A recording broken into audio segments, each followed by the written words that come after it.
යාළුවනේ අද මම ආවේ ලංකාවේ ලොකුම අභිරහස හොයන්න. අපි මේ ඉන්නේ මීට අවුරුදු 10 ගානකට කලින් රාවණා රජතුමාගේ රාජධානියේ. අන්න බලන්න අර පේන්නේ රාවණා රජතුමාගේ අහස් මාලිගාව. ඒක හරියට වලාකුළු උඩ තියනවා වගේ නේද? මේ තමයි ඒ ප්‍රසිද්ධ දණ්ඩු මොනරය.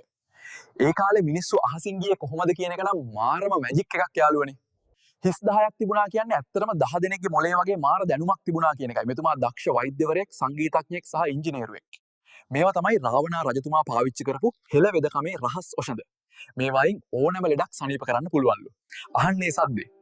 රාවණා රජතුමා කියන්නේ හරිම දක්ෂ වීණා වාදකයෙක්. එතුමාගේ සංගීතයට දෙවියන් පවා වශී වුණාලු.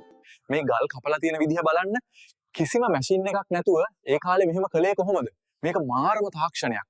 අම්මෝ මේ හමුදාවේ ගැම්ම බලන්න. රාවණා රජතුමාට මුළු ලෝකෙම දිනන්න පුළුවන් උනේ මේ වගේ දරුණු හමුදාවක් හිටපු නිසායි. රාවණා රජතුමා කියන්නේ නිකම්ම කතාවක් නෙවෙයි, ඒක අපේ ඉතිහාසයේ ලෝකම ශක්තිය. මේ වගේ තවත් time travel vlog ගන්න නම් දැම්ම subscribe කරන්න. Bye.